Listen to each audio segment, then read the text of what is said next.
Hey, look! It's chapter 36 of our never-ending journey into Heaven's Vault. I'd like to talk about a few details of the storytelling of this game that are problems with the engine, because I'm focused mostly on the engine. For example, this time when I booted it up, it said that the Robot 6 had been revealed to contain Ankai, and that's not what happened. We summoned Ankai from the eye of a teleporter. I very clearly remember it happening and discussing the metaphysics of it. It was due to the entanglement of the teleporter that we could retrieve Ankai's lost memories or lost self. Had nothing to do with the fact that she was loaded up in 6, but maybe in another version of the story, she was loaded into 6, and so they had to write that summary to be neutral.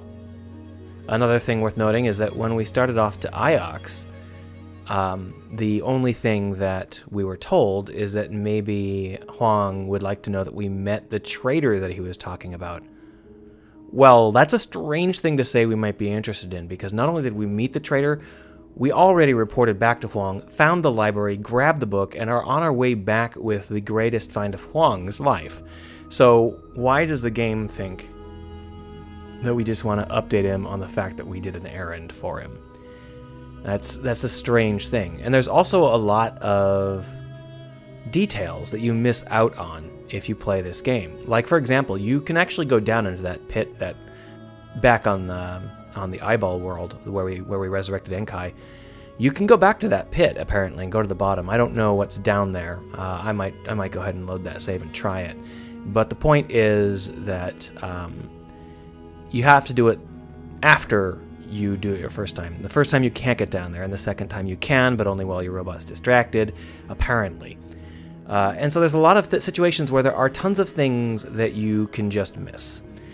And there are tons of things that the game doesn't notice that you didn't miss. And these are the sorts of details that I don't agree with. I think that most of them are due to the nature of the engine. This is a very early version of a context engine where everything is done by hand, and it's tough to keep track of all that stuff. But I think in part it's due to just a difference in how the devs prefer to do their games as opposed to me. These are people who did things like 80 Days, high on replayability, high on sharing stories between players. And it's like, oh yeah, I did do this, I did do that. And it's like, yeah, I didn't.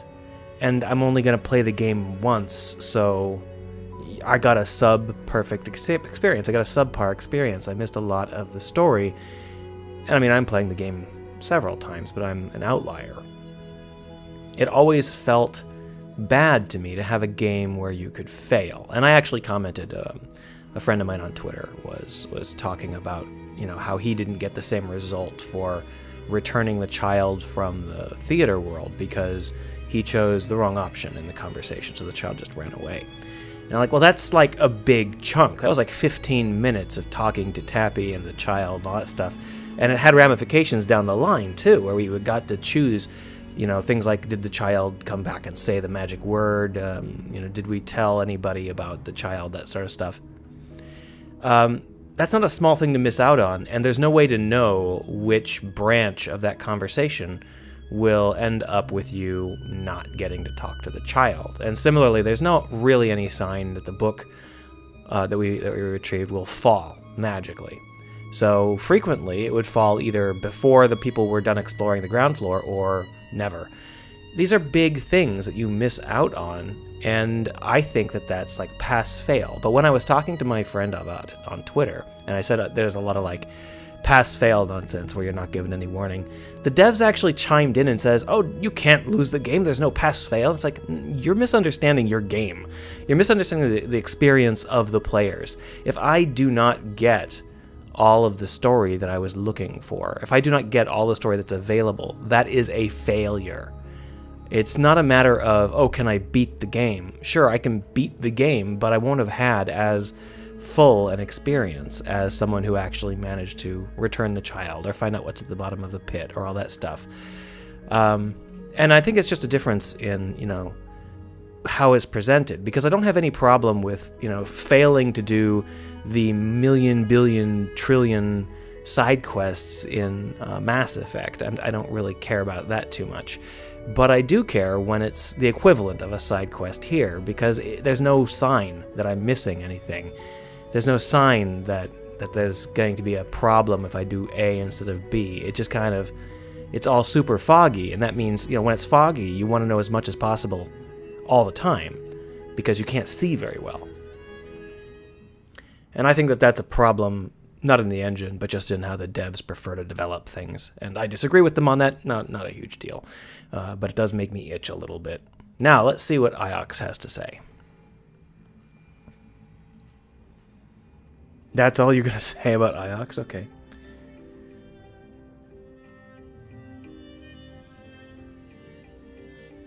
Can you put your cape up over your head? Did I misread that? I know that he means that she means put your old head back on. Capes? I must have misread it. That doesn't make any sense.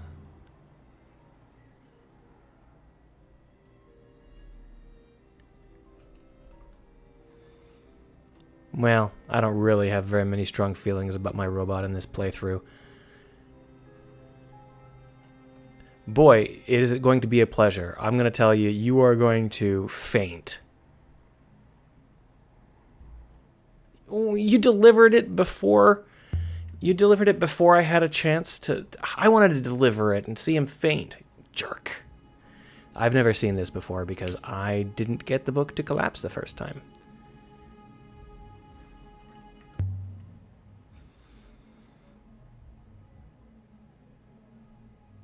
You can't... What do you mean? I can understand half of it.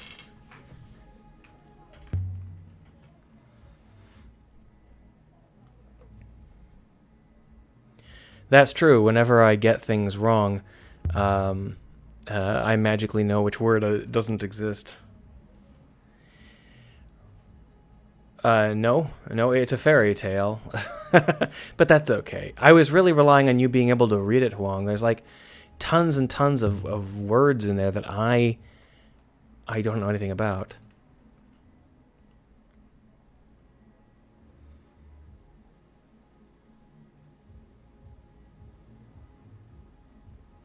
Oh, hooray. I need new words. I don't need verifications on old words. Mazwai, here it is. Have you looked through the Mazwai I found? So I was actually called Aaliyah Mazwai in an early episode. So that's interesting because the book that we found, not the big one, but the small one, is a Mazwai. It's a story that has several variations and several versions. And he's going to tell us a little bit about it here. Yeah. So I don't know why we were called Mazwai, but obviously it would make sense for us if we were, if the loop is a thing, then we've been created in variations, and therefore we are telling the story, and therefore we are the Mazwai. We are the book with the variations.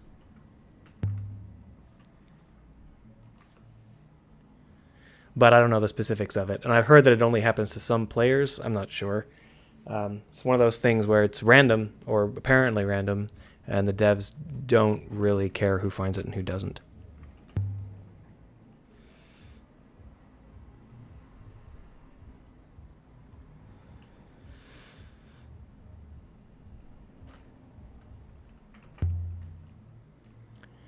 So everybody here on IX seems to believe in the loop quite deeply, including Huang.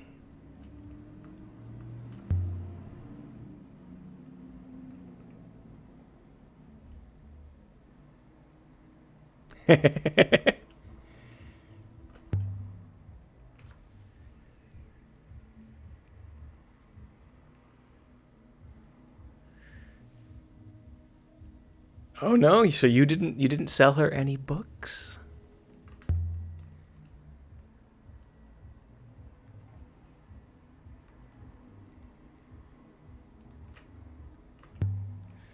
I have no problems keeping as many secrets as you'd like from Miari. Let's talk a little bit more, Huang. I don't know which of the many things we're going to talk about, but here is a generics. We're going to talk about the sky goddess.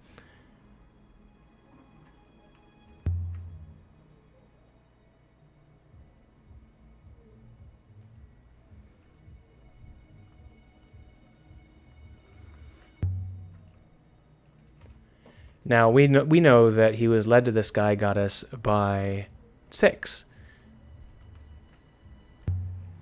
So, half of the time these conversations have been about reminding the player of things that they may have forgotten, and half the time they're about advancing the plot.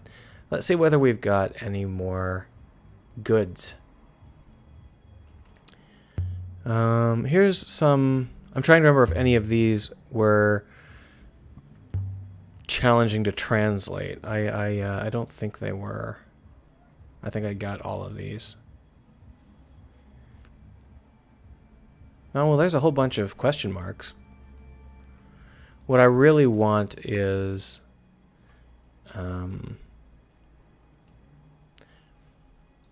what I really want is... Sail back to your mother again, it must be. Let's try it.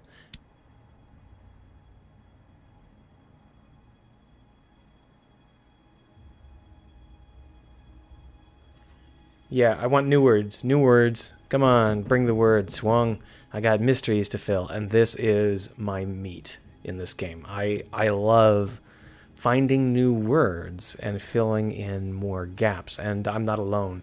A lot of people didn't like this part, this words part, or they just barely tolerated it, but to me, this is the meat of the game. It's like solving murder mystery after murder mystery. You're constantly finding a clue, and it slots right into place, and you're like, yeah! That's why I hope that there are a million games like this. I hope this becomes a genre. That can't be B. That might not even be opens. That's probably must. We've got some walls, and we got some everythings over here. Yourself. No, that's not yourself. That's like the house of yourself, the land of yourself, your home maybe. That's everything. That's a wall. Ooh, that's actually a tough guess. Is this curly Q on the end of one word or the beginning of the next? So is it for every wall, or is it for everything a word I don't know? Well, we'll put this in. What do you mean? That should be enough. Okay, well, let's try it the other way around. Where's everything? Everything. There you are.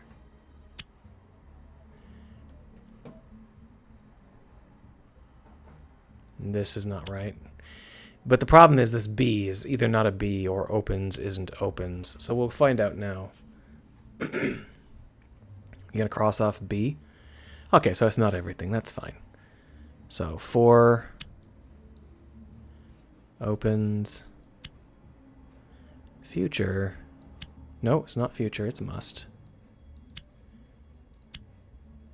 Wall and every. For every wall, bloggity, bloggity, bloggity, blah. This is wrong. There's something wrong. There we are. That's better. I thought that it was a different concatenation of B, but whatever. In fact, it's not called concatenation in language, is it? That's a computer science term. It's a declination. I don't remember. It's been a long time. So we've got place and you, so it would be like your place. That would be there. And then here we've got a related word, which is open with a little bit of a squiggle. So maybe that would be something that lets you open. For every wall, there must be a door. That sounds pretty convincing. More words. More words. I know that it just makes the most exciting LPs to have a guy that only wants to solve word problems. Should I play Sudoku for you online too? You think that would be fun? But I enjoy these sorts of things. Are really interesting to me. There are simple kinds of gameplay that you would never think of, and then someone does think of them, and you're like, whoa, why is this so compelling? I mean, a good example of that is diving games, right? With a diving game, it's such simple gameplay, but it's it's surprisingly compelling. And I was talking about this on Twitter. I've tried to make my I've tried to make my own diving games many times, but I have a problem because whenever I'm making them, they don't feel nearly as compelling, and I think that comes down to the fact that prototypes never really have the same. I'll go ahead and let him take it. I don't want to stay here too long. I'll just end up screwing up all of your experiences. But I think the problem is when I make a diving prototype, it's just a prototype. It doesn't have the feel of the more advanced game, and therefore it doesn't really have the being immersed is so important in a diving game. And if you aren't doing things like arm IK and water sound effects and stuff like that, it's not going to be nearly as immersive. So I might create some prototypes that focus on making it immersive, because I was always focusing on the gameplay of being underwater. But in that case, it might be that the gameplay can be very, very simple. All that really matters is whether or not we can get into the feel of the game.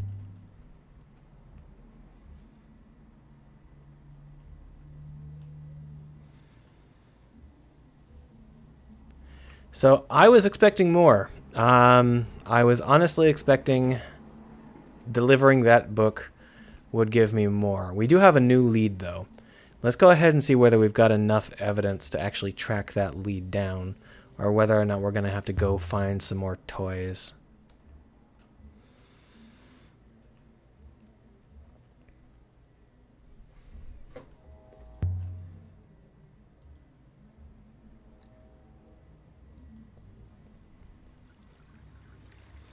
Oh, I was going to say, it could very well be that there are fundamental things that change in the story. Not like you discover different details, but things like the robot is a different kind of character, or Aaliyah's past is different, or the way gravity works is different. And that got me thinking as to whether or not it would be fun to create this sort of context engine game where if you move along contexts at different speeds, you get fundamentally different background elements. I think that would be an interesting thing to do, because it would allow you to allow the player to change the theme of the story or the progression of the story and keep up by simply making all of the underpinnings that would have supported the other theme different. So you just switch out the underpinnings before the player notices. And I honestly think that would be... Oh, good, we have enough. Let's get it. I honestly think that would be an interesting challenge. Like, you make all of the underpinnings reflect the story you're trying to tell. Like the fact that this is a journey through endless looping rivers, and everybody talks about the loop, and time passes in loops and stuff like that. It's all very fundamental to the story that they're trying to tell here. It's not strongly connected to the main character, not in any obvious way, but you can tell that there is a strong theme. And I think that it would be fun to have the same basic idea, but if the player takes certain options and shows more interest in a different variant, you can simply replace the explanation with one that suits the player's current wishes. So, for example, if Aaliyah is discovered to be an artificial person, a Mazwai that was created by someone that needed a story told, then we could talk about how these rivers were artificial, and they were artificially created, and our final thing could be artificially creating a new river going off in a place that, has never been gone before. And on the other hand, if we actually decide that it's more important that Aaliyah is a friend with robots or whatever, we can have it be... Mayari tried to stop me from sailing. She said it was dangerous. But I don't think she meant dangerous. I think she meant wrong. Mm-hmm. She's afraid of the rivers. Yep, she certainly is. Afraid of what all that space can do to you on the inside. Anyway, if we determined that it was more important about Mayari, loving robots or whatever, then we could have a different explanation for the rivers, and the final version of events could be different. She could become a robot and reach the faraway heavens vault through just being a robot that doesn't need to eat or breathe or sleep or anything like that, and she can just take a century aboard a ship that's not going very fast and get there. And these different conclusions don't have to be written in at the last moment, like the endings of most games where you might just choose between two, are you going to go with the light side choice or the dark side choice? But they can instead be baked in a little bit earlier and be a thematic change, a change to the themes of the story. And there can be so many themes. There are tons of themes in this game. They're not arranged quite punchily enough for my taste, but for example, the concept of deep history is something that's getting discussed a lot in this game, and I would love to have a game which actually has has it as a theme, because the concept of deep history is an amazing one that can be reflected in a large number of ways when it comes to what a human life experiences.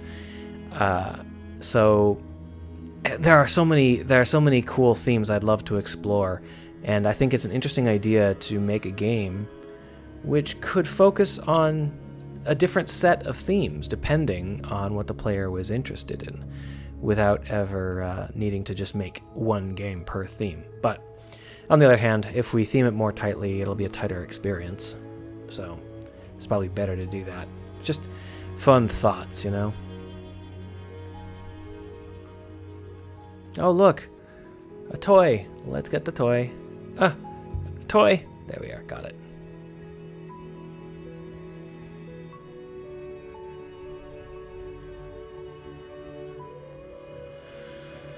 Thank you, Your Majesty.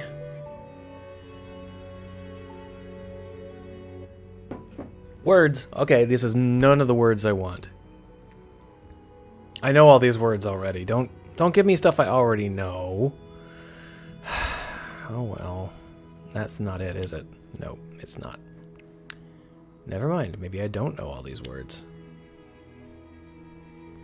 This was the end, wasn't it? Didn't you say it was the end of a piece? If it was the end of the piece, then it couldn't be. This doesn't make any sense.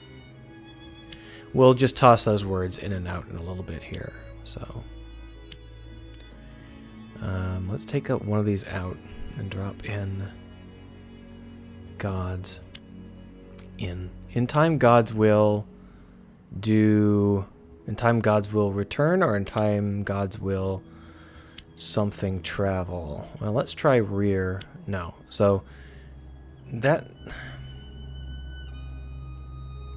makes sense, except for that weird dangling little. You liar! You said it was the end of a sentence. So why is there a random character hanging off the back? Oh well, that's fine.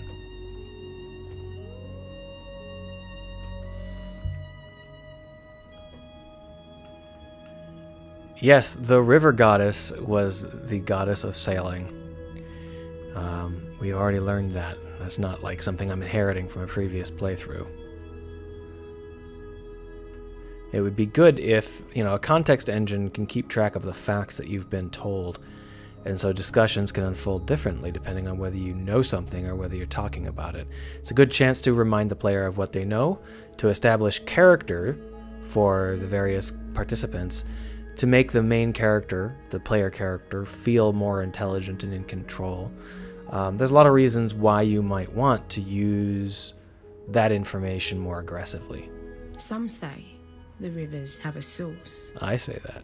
A single wellspring where they all begin. That seems to be what the book says. People love tidy explanations for things. You betcha.